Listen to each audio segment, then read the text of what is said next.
Hello, I want to welcome you to the Power of Our Story. Today we have Ms. Sheba Andrews and we have Baya Mebarek. This conversation is really exciting. I know these two women personally, and I just think so highly of them. They are courageous. They were not born and raised here in America, and they have a fascinating perspective of what it is like to live in other countries and why this country means so much to them. So I'm going to have them introduce themselves. We're going to go ahead and start with Sheba. Sheba, please introduce yourself. Tell us a little bit about yourself. And after the three of us have a conversation, we're going to open it up to the group for comments and questions. So Sheba, welcome. Thank you so much, Sarah, for this opportunity. I'm so humbled. I am so proud that I could talk about our great country. So thank you so much. And thank you to all of you who are here today. So my name is Sheba, Shubhashini Andrew.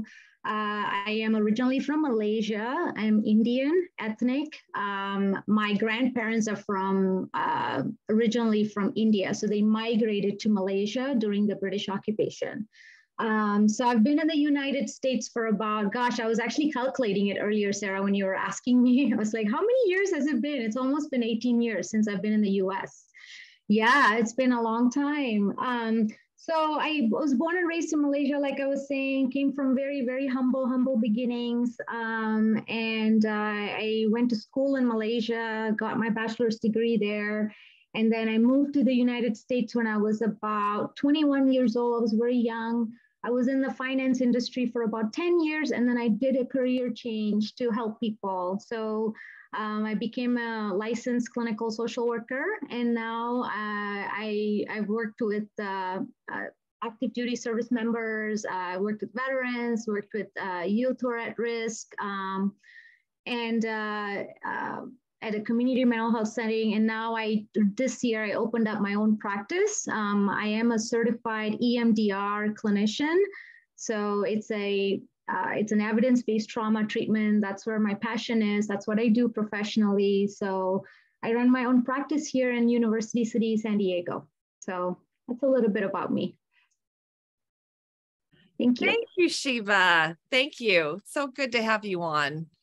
And just so you guys know, Sheba and I actually met when we both went back to school, and she is somebody that I kept in touch with because I just love her and have so much respect for her too. So welcome, Sheba. And then Baya, my other dear friend. Hi. Baya, tell us a little bit about yourself. So I'm honored to be here, and I'm honored to have a chance to share with you. So I used to be a pharmacist in France, but when I moved here, I studied to become a psychologist. So I have a doctorate in psychology, and I'm a licensed marriage and family therapist. I own my own private practice. It's been 17 years now. I will say I work a lot with bicultural families and couples, people that come from different backgrounds.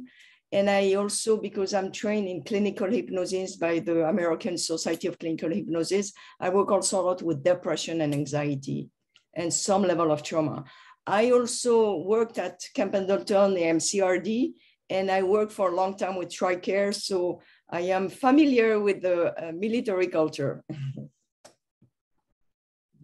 And you want to tell just kind of about your background, where you're from, little bit of sure. That? So I was first generation French. So that means I was born in France. And I was born in France because my father was, there was a military putsch in Algeria. And my father was the counselor of the president, so he had to leave the country. And that's how I was born in France. And so I grew up in a family that is very rigid and traditional with Muslim values in a country that is very free and very intellectual and kind of for a heritage that is Catholic, but mostly an atheist culture. So this all kind of gives you an idea of where our friends have come from. And so now we're just going to get a little deeper. So let's go back to Sheba. I'd love to hear just what was it like what was life like back for you in your country? Like the hardships, what were the hardships like? And what did you love about it? And then also what should we understand about your country? So Sheba, yeah, let's start with you. Yeah, thank you, Sarah. What a great question. So like I was saying, I am second generation. I was born and raised in Malaysia, but I'm second generation. So during the British occupation, the United Kingdom ruled like most of the world at the time, right, for hundreds of years. So Malaysia was one of the countries they occupied. So what had happened is they brought over workers from India and China to develop the country, So my grandfather moved during the British occupation at the time, but my parents were born and raised there. So I'm considered the second generation, but I'm not considered a native Malaysian. So from a very young age, we were treated like a substandard human. And I know that's a very strong word, but that's how I felt growing up. Though I was born and raised there, I never felt belong there because the Indians and the Chinese, we were considered the immigrants, which is, I know it sounds really odd. I'm like, wait a minute, you're born and raised there. How come you're considered immigrants? But that's how they refer to us because we were brought over by the British. So we were always looked down upon.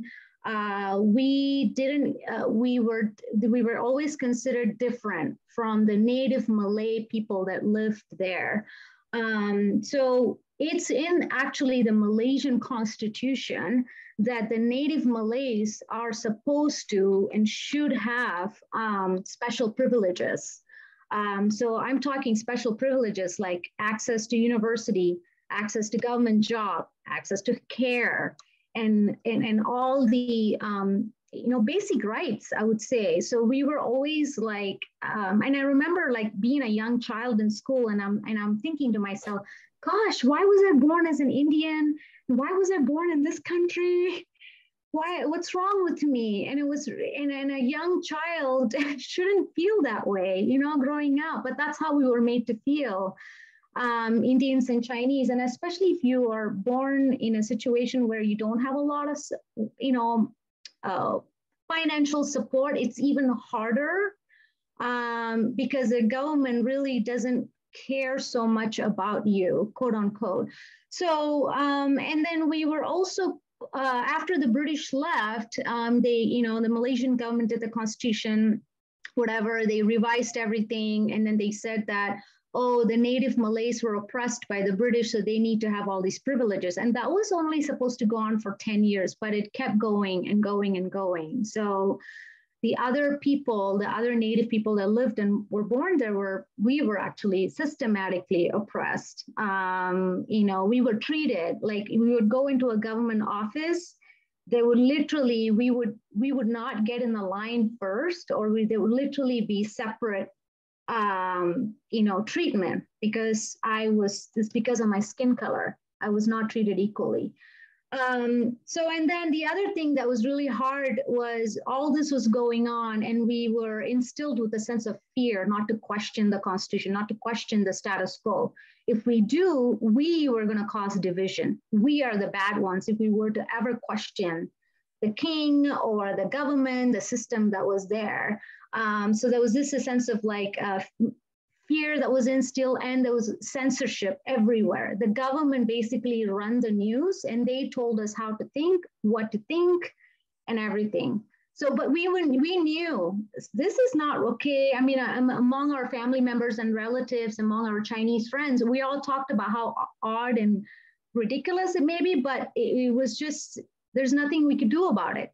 It is just the way it was. And so we had to do the best we can given the situation. Anyway, yeah, it was very, very much of a race-based system.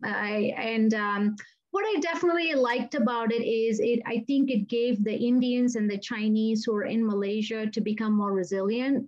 And I think we had to find our own ways to deal with what was in front of us. We were, so because there was so for example, I'll give you an example for it, the university system, right? So 80% of the university seats were reserved for the native Malays.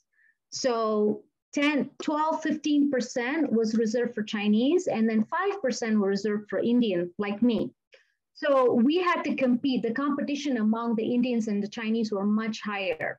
We had to be the best of the best to get into the university. So I think that made us very resilient, very competent, worked so much hard. The native Malays were able to get into universities with all C's and D's just because they were native Malays. So that's an example of the quota system that we had. So, and of course I miss the food. I really do. Life was much simple there. And I do miss that, the sense of like how things are kind of laid back. We did the best we can with what we had. I hope I'm not taking too much time, but yeah, that was my answer. Thank you. That, you know, it makes so much sense when you talked about resilience, because that's how I see you. So it just makes even more sense because you are amazingly resilient. I'm so impressed with how you have navigated your life as I know it since I've been connected with you. So thank you so much for sharing. That was a really great share. And I'd like to hand it over to Baya for the same questions. What was your life like back in your country? What were the hardships, and what were the things that you liked about it also?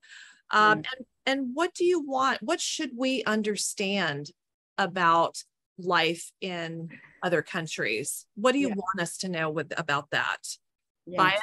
So the thing is, I'm going to say first what I loved. What I love about France is the culture. I love the food, and I love the fact that we take our time. And you know, there's time for vacation, there's time for family, there's time. So that part I really appreciate. The thing that was difficult is, first, I lived 9 years in Algeria because our dad couldn't support us in France, and he was living in France. And my mom was going back and forth. So the good part of it is I had extended family, grandma, and other people that were raising us. We had a tribe to raise us. What was very important, because my mom was maniacal depressed and sick. So the fact that there was a whole tribe was very helpful for us to, I will say, to be, to grow in a healthy way. The thing that was challenging for me at 9 years old when I moved back in France is identity, because I got crazy, because, you know, my culture, family culture was your identity is given to you by your family, you sacrifice for the best of the family. And so there's a huge pressure to conform to becoming a pharmacist or a doctor or something like that, and to make the family proud. But then I had a lot of restriction because I was a girl in a Muslim family. And then in the other way, I was growing in a country where it was really difficult to fit in with friends, because not only I was different, I couldn't live as, get out as much as they could. So I didn't have a lot of option for those friendships. So that part was difficult, but also remember I had a long last name. Right now it's half of it, but I had a long last name, and France just came out of the war against Algeria, and they had a lot of people like me that were immigrant there. So there was a lot of, I mean, even people that were saying to their kids, no, she's Arab, you don't talk with her. So there was this type of thing, but this was not the more difficult. The more difficult is to feel like I belong somewhere, because I didn't feel I belong in my family because they were too traditional for me, and I didn't want to live that way. And I didn't belong in the French culture because I could feel like I can be there as long as I have an inferior position. Because the jobs were not for, so I had to work. The beauty of it is it pushed me to work hard, because I was like, my only chance is to have a good degree and to be independent. So that's the good part. Yeah, great share. Again, boy, these resilient women, huh? Oh my goodness. May I make an observation? Sure, Paul. Yes. What impresses me most about all that you had to go through, each of you ladies, is that you have a beautiful smile on your face. And that speaks to what's in your heart. And thank you. Thank you. So you don't have to thank me. You're the ones that have been through the grief. And I just wanted to point that out because I'm sitting here listening to both of you, and you know, you experience racial prejudice is basically what it is, and then were unable to achieve as much as you wanted to because you had to put up with those barriers. And candidly, we've had the same thing in this country for many years.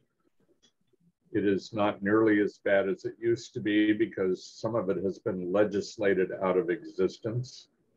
But I know to this day, there are places in this country where ethnic minorities are just forbidden. And so I see the smiles on your face and I think to myself, these people have good hearts because they put up with all of that and yet they're sitting here smiling. And I thank you both for that very much. Thank you. I concur. Thank you. I think these are awesome women and I'm so excited to have them on. Thank you for that, Paul. And we will definitely get in a discussion afterward about everything that they bring up. I want to bring in some different angles. Okay. So let's go back to Sheba. Sheba, why did you move here? Yeah, I was so scared. I actually moved here because my ex-husband really encouraged me to come to America. I was so scared. I was so young. I think I was like 21 at the time. He's an American. We fell in love. We were working together. We fell in love. And he kept saying, come, what are you doing here? You're a really smart woman. Come on, get out of this country. And I'm like, no, this is all I know. And my friends kept saying, Sheba, go, this is your opportunity, leave. And it took me like over a year to kind of like decide if I wanted to do this, because I was very young. My ex-husband was very young. And he really encouraged me. And at one point, he even said, it's okay if the marriage doesn't work out at some point. We're both young, but, let's give this a try. This is you said you always wanted to do, you want to dreamed higher and you're stuck in this place. So I very grateful for that opportunity that I had to move here. So that's my story. I was very young and brave, very curious, and that's what happened. That's how I moved here. That's wonderful. And it's so neat because you're still good friends. There's still a great connection, and it's really wonderful. Baya, how about you? Why did you move here? So I didn't plan on coming to the US, to be honest. My plan was I became a pharmacist and I became also Christian when I finished my school. And I ended up working as a pharmacist 4 years in Middle East and North Africa with the American Christian nonprofit. And all the trainings were here in San Diego. But what I did with them is mostly work with people. So I ended up doing much more counseling than pharmacy work. And I really enjoyed it and loved it. And so, when I came one time to visit here for one of the training, someone told me that and was like, well, why not? At that same time, my mom had died. So I felt like, okay, I have why not do a profession that I love and that I enjoy? And that was difficult to stay in France and to justify going again for a doctorate when I had a doctorate for free because the education is free. So I came here and applied and was accepted in the California School of Professional Psychology, and here I am. It's funny. After all the years that I've known you, I didn't know that part of your story. Thanks for sharing. That's great. Okay. And then Sheba, what do you love? What do you love about this country? Yeah, and I want to take you guys a little time travel back to where I stood and did my Pledge of Allegiance and became a U.S. citizen. So I have a very special book with me that I want to show all of y'all. We the people, it's the Citizen Almanac. This is part of the books, and there's a few books that I got. Baya smiling because she knows exactly what I'm talking about. We all had to read this book, read the Constitution, the Declaration of Independence. It's beautiful. So I remember reading this book and I just started crying on page 3, and I'll read to y'all what it says. The citizens of this country are all equal. When I read that, I'm tearing up right now. When I read that, I was like, wow, I am not a substandard human.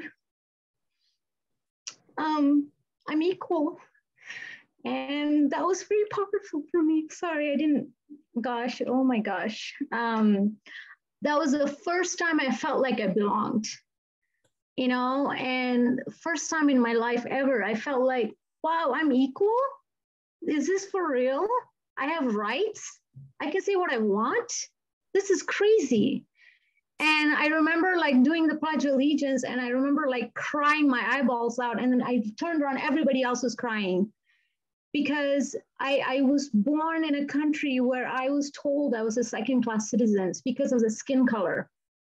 And now I'm told that I belong here, I have equal rights, I can fight for my freedom, and that I can go do my master's degree, like, you know, like just like Baya, like I can go, I don't have to fight with anybody else. It was all about am I working hard? It's based on my merit. My hard work counts in this country. So that was very powerful for me. That's what I love about being here. And I know that we are, and this is not a perfect country by any means. I know we have our own problems here, but I think what I want to tell everyone here who's listening is we can at least fight for it. If we don't like something, we can protest, we can make our voices known. In other countries, you can't even do that. We can at least hear about it. In Malaysia, everything was censored. We didn't even have an opportunity to say what we want to say. I've seen my neighbors put in jail with no trial just because they said something about the Constitution or the king or whatever status quo that was going on. And at least we can unite and we can say, hey, this is not okay. This is not okay. And also the notion of liberty. Pursuit of happiness, liberty, and what all that means. And these are great values. So that's what I love about being here. The fact that I matter, what I do matters here. My voice matters. Even if I was treated discrimination, even if I was discriminated, I can still fight about it. I can say, you know, I think, sorry, I got a little emotional there, but thank you for asking this question. Yeah.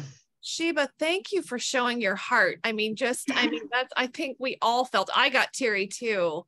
And that is really powerful. I don't think we imagine that enough. Those of us who are born and raised here, we don't imagine that enough. We don't understand what that means. We don't understand what we have. And I think not only does your voice matter, I think it is really important right now to help us to really understand what we have. Yeah. Gosh, we don't hear it enough. We really don't hear it enough. So Sheba, thank you for being so vulnerable and sharing just your heart with us. I appreciate that. Baya. So repeat the question. Yeah, you bet. So what do you love about living here? Baya and I have tons of conversations. Yes. I always love how she articulates things. So go for it, my friend.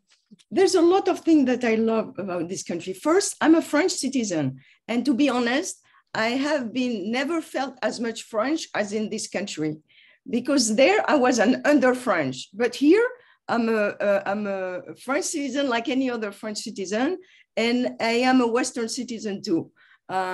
So I like that. I like the fact that here the society is less stratified, or at least when I came here, it was less stratified. Right. When I came here, it was less stratified in the fact that you're not blocked because of your background. If you work hard, there's a lot of opportunities. And they are the same for, they are mostly the same for everyone. I think also that I have my own private practice, what I will never have in France, because entrepreneurship is very easy in this country. Starting a company is easy. They don't make it super complicated. And I think for me also, coming here, I need to add that a big part was, I was a fearful person. And then when I became a Christian, I had more courage, and I started going for my dreams and started going for what I wanted. And I wanted to help people. So I did this doctorate of psychology. I wanted to travel, and I did travel, and I ended up coming here and working here. What I love also about this country was it was built on Judeo-Christian values.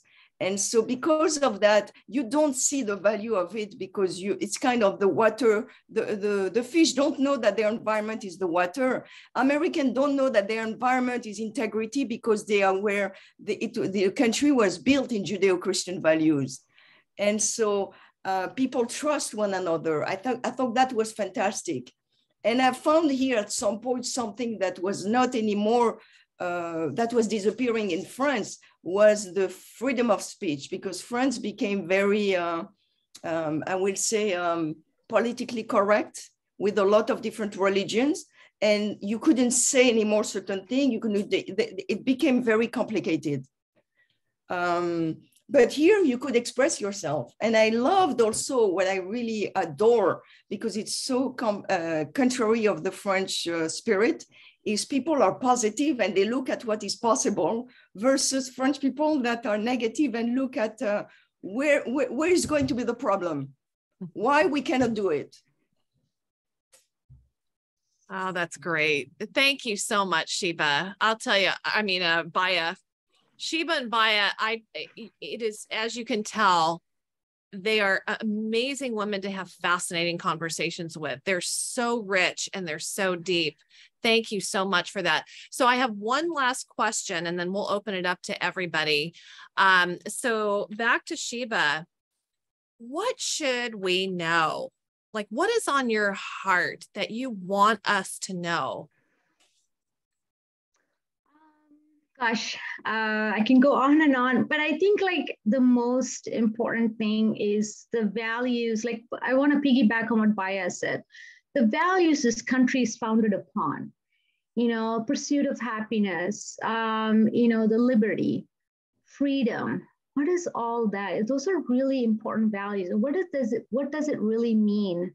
I think it's very, very important. And I would encourage, I think what I would really, I'm hoping someday that every American citizen and every young American in school, they have a citizenship class. They know, everyone should know what these values are. What does it really mean? I recently went to New York, and I went there with my husband, and I noticed like the people that were at the, came to visit the lady, they were all immigrants. And I was a little sad. How come I am not seeing more, Americans who were born and raised here visiting the lady, right? So things like that, what does it really mean? And I think those are some of the ideals that we need to fight to keep alive. Those values are so, so important. It says here, even in our own constitution, we the people can do what we need to do to keep those values going.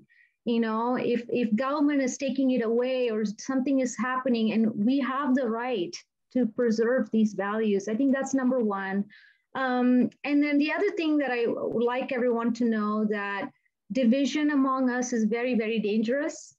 It's a sign of a very dangerous thing.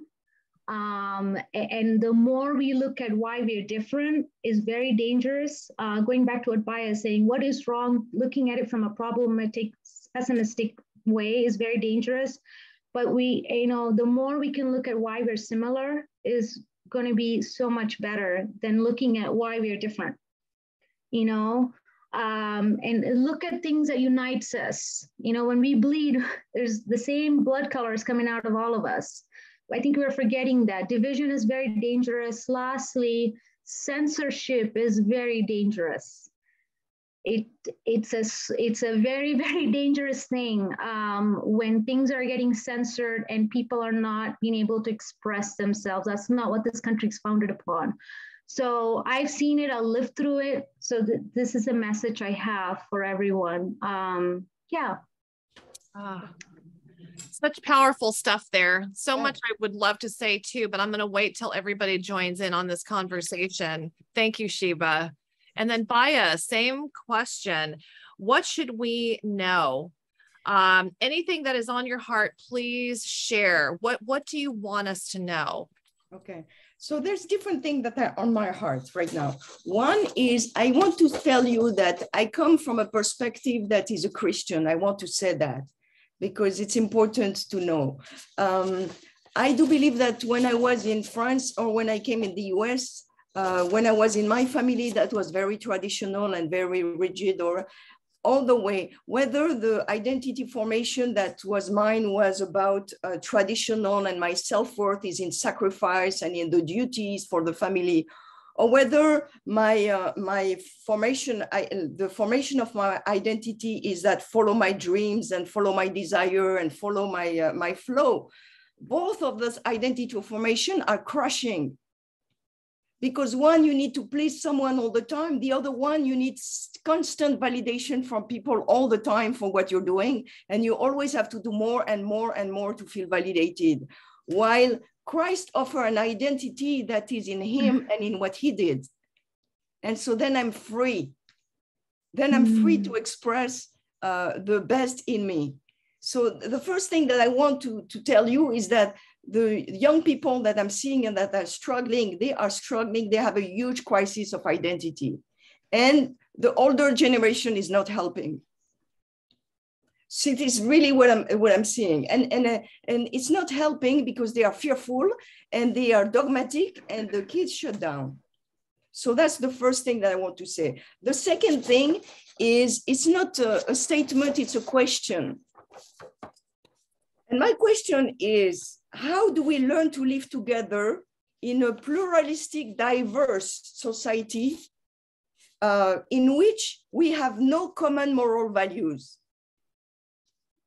Because that's what's happening now. I think it's people are struggling a lot right now because of that, because of the fact that it's a pluralistic society, yes. We never had really a pluralistic society because it was all led by the conservative, and we do go towards that, everybody that are not in those values are inferior. Now it's led by the liberal that have the same mindset, is our way or the highway.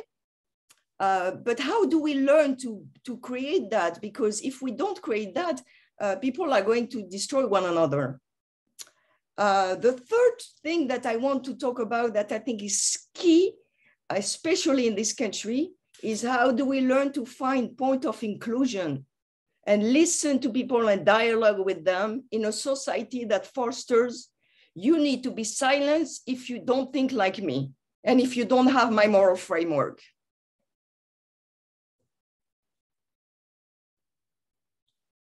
Thank you, Baya. Oh my gosh, great questions. It's really great to hear both of your perspectives. It really is, because you know what's out there. You know what you've had to overcome.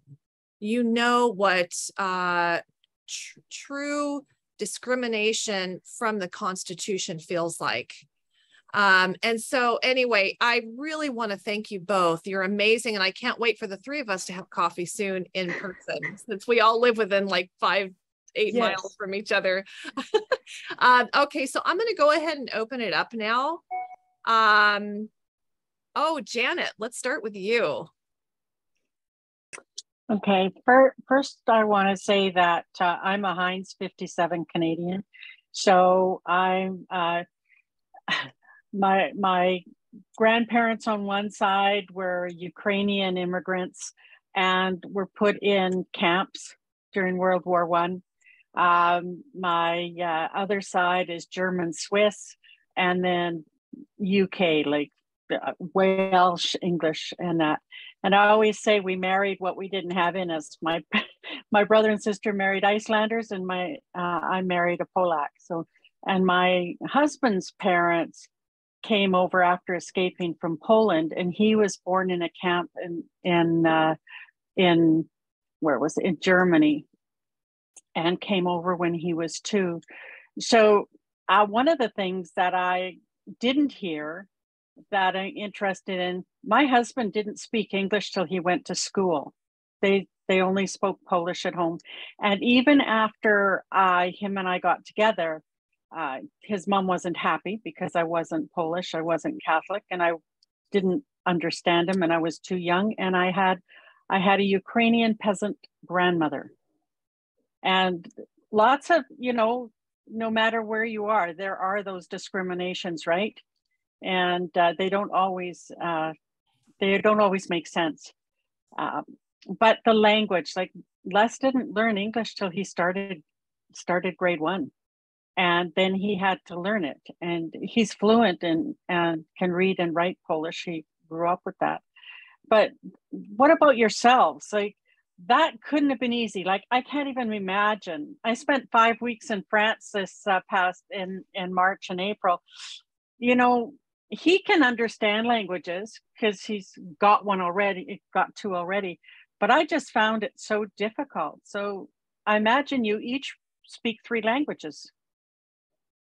Yes, I speak 3 languages. So thanks to the British, we learned English as a second language in Malaysia. So I started learning English since kindergarten. We call it the Queen's English or the British English, which is a little different from American English. I definitely struggled a lot when I moved over here. It was very hard. I appreciate you validating that. But yeah, what about you, Baya? How many languages do you speak? So I speak a little bit of Arabic, but I speak mostly Spanish, English, and French because French culture it's mandatory when you go to school to learn 2 other languages because, Europe you have so many countries with different languages. If you go to school, you're going to have 3 languages. But I need to change something. When I came to the US, that was different because learning to read a language and learning to speak a language are 2 different things. Yeah, thank you both. I appreciate that.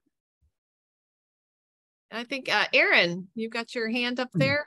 I do. Actually, it's not really a question. I want to, just to both of the guests, I want to say, I have a daughter. She's 13. She was born with a birth defect where she almost died a couple different times.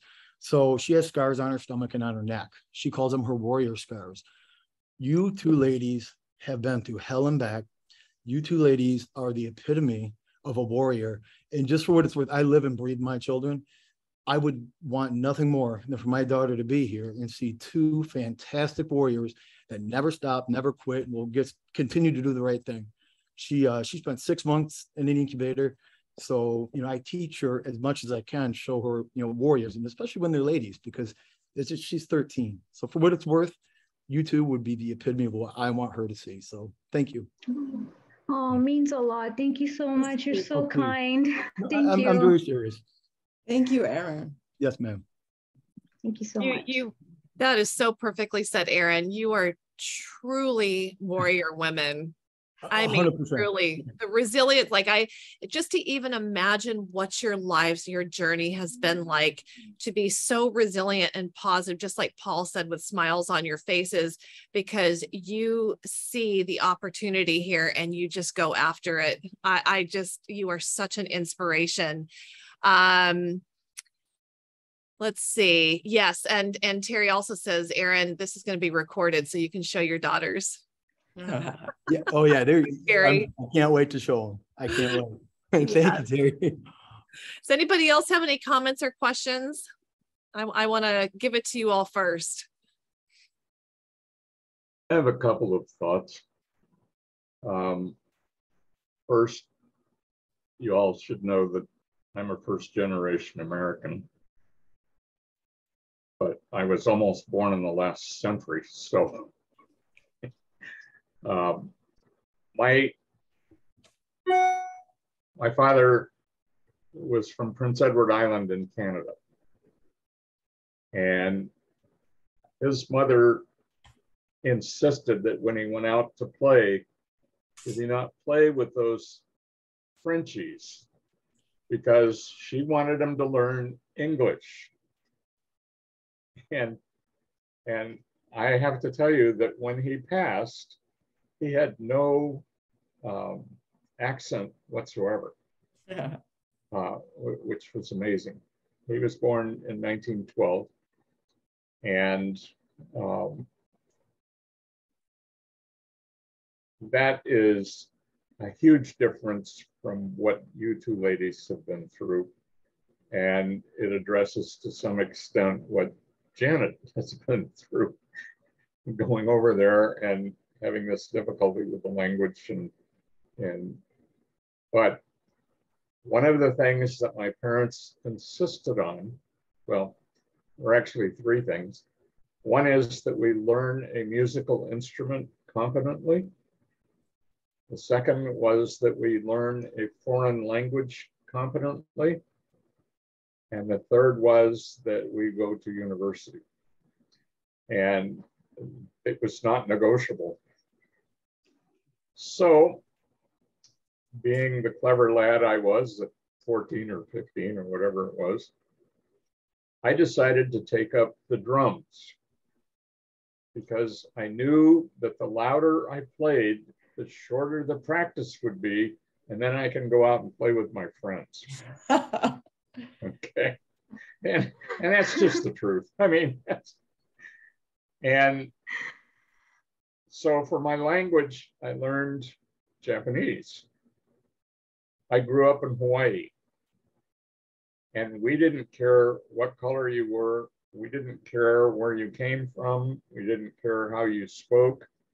We cared about what was in your heart. And we either liked you or we didn't. And it had nothing to do with any of the protected classes, if you will, in this country. Unfortunately, I learned Hawaiian history rather than American history. And that was because I was living in the territory of Hawaii. It was not yet a state. And I'm going to tell you something that I know is going to make you laugh, but when I first came to the mainland, I would look at two blondes and I couldn't tell them apart. But I could tell you whether somebody was Cantonese or Mandarin. Okay. And you who have lived over in Asia will understand that, because and it's not a matter of being prejudiced, it's a matter of identity. Yeah. And you honor that identity. You don't try to suppress it or do anything else, because they had the same view of us that we had of them. And we Caucasians were the minority. They truly were. And yet none of us cared. They didn't have any interest in suppressing us, even though it was a territory. And there was a lot of exchange of ideas and thoughts and understandings and background, because they all came from different backgrounds. And so we got the opportunity to experience that. It wasn't just seeing it, it was experiencing it. And that held a lot of value. So what I made up for the shortcomings in education, I learned a lot about life. And that's really what we're all talking about. And so finding a place where you have the freedom to pursue happiness. Happiness is not a guarantee, and anybody that tells you that is misleading you. You have the right to pursue it. You have the right to exercise your vote at the ballot box. And that's something that most other countries don't have. I live in northern San Diego County. Ladies, for coming here and being willing to share your stories and tell it like it is, because that's what Americans need to hear. And it's not that we don't understand it, it's that we don't appreciate it. And the difference being, yeah, I know we have a constitution, and yeah, I know we have a Declaration of Independence. I know about all the founding documents. Yeah. But you don't appreciate it until you read it. And so Thank you, Paul. That's my speech. I'm getting back off my soapbox, and thank you. Thank you, Paul. Thank you. I need to jump on what you said, because I do believe that those are two things that are so important for the parents to be and also to give to their kids. It's the gratefulness and the resiliency. The gratefulness has to do with really not taking what you have for granted and realize that it's a blessing. Mm-hmm. I think the resilience is to not really overprotect kids and look at them like super fragile. Because what you communicate, even if it's, I mean, the intention is great, but what you communicate to them is you're incapable. I don't believe that you can. That's powerful. Thank you, Baya. Yeah, I agree. I agree. So listen, we have a hard cutoff at 5 after. So I want to just bring it back to Sheba and Baya. And unless somebody has one last quick comment or there's anything else, I just want to make sure everybody has that space there. Okay. So with everything that's been said, all your sharing, it really has been amazing. I really appreciate it. I think we all really appreciate you bringing your story, sharing your life, your insight, your perspective. If you could leave us with something today, and those who will see this on YouTube and Aaron's daughters, thank you. Right? What do you want to warn us that you're seeing? And Sheba, you guys have already alluded to this too, but even specifically, what do you want to warn us and what do you want us to get us to focus on? Again, you've already covered, gratitude, resilience, and the concern about the lack of freedom of speech. So I did hear you say these things. Is there anything else that you want to leave us with? If you had just last words to share that you want us to know. Sheba, why don't we start with you?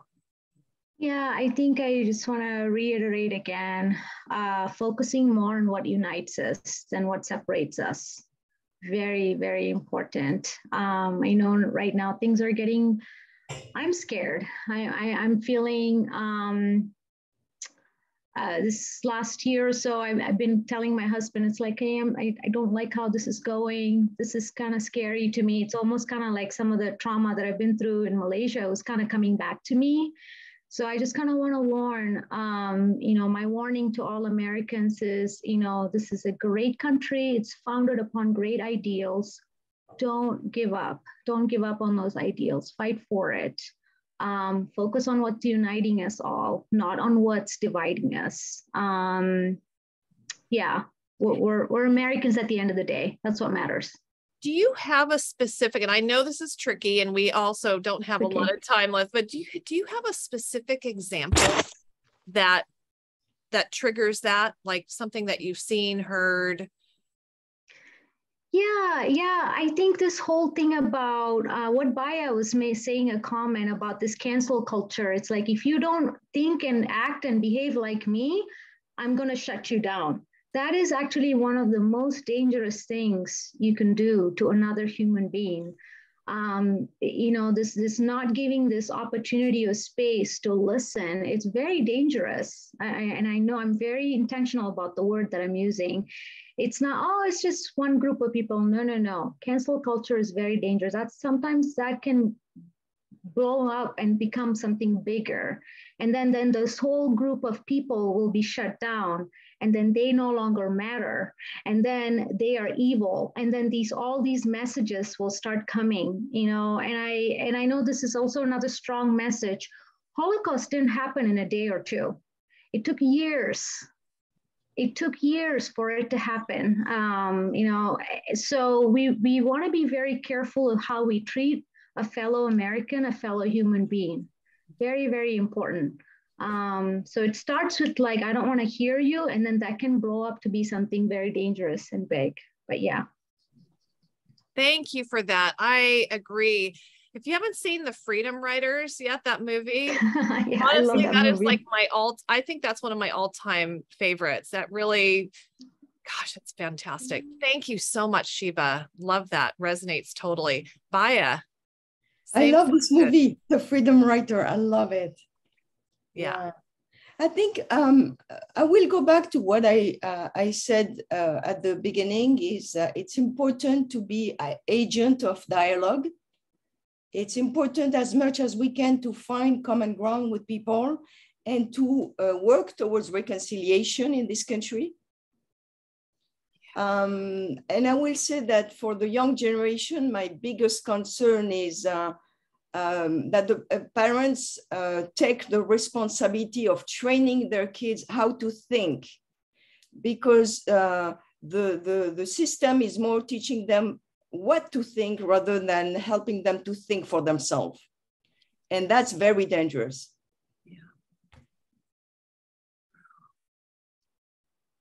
Yeah, my son came back and told me about something that just recently happened in a class, you know, right at the get-go of an English class. And I'm just like, what is going on? It is, you believe this. Basically, it's you believe this, not about learning how to think. Man, oh, I hear both of you so loud. And I will add one thing for parents: be involved in getting your kids to read great books, because it's a generation that doesn't read. You cannot form critical thinking skill without reading. A summary will not do it. A YouTube will not do it. You have to take the time to think through it yourself, to be able to read the whole process of thinking, the whole reasoning to make your own. Yeah. Thank you so much. Yeah, no cliff notes, right? Really get into the weeds and the depth of great books. Love that. Well, listen, I just want to thank you all so much for coming on. Baya and Sheba, you just have my heart. I'm so grateful for our friendships. Again, can't wait to have the three of us have coffee. Actually, yeah, we've got more here. Yeah, we've got Paul there too. Yes, yeah. We can just invite anybody who's local. And I tell you, I cannot wait until our Canadian Janet and then Terry comes down and Daniel comes over and Aaron. I love it when we can all get together. It's so fun. But listen, thank you again, you guys. Thank you so much. Maybe we'll revisit this conversation. I wanted to thank you, Sarah, for providing some forum like this to create community and conversation and dialogue, because I think it's so important. I think it's great. I thank you ladies very much for sharing and all the conversation. I'll second that. I can't wait to show my daughters. You ladies are very, very, just incredible. Absolutely incredible. She's going to love it. So thank you. Thank you. Are either of you on LinkedIn? Yeah, I am. I think Baya's on there too, right? Yeah, I'm on LinkedIn. You can, I want to connect with you guys, all of you on LinkedIn. Yeah. Perfect. Same here. Sounds good. All right. Much love to you guys. Thanks so much.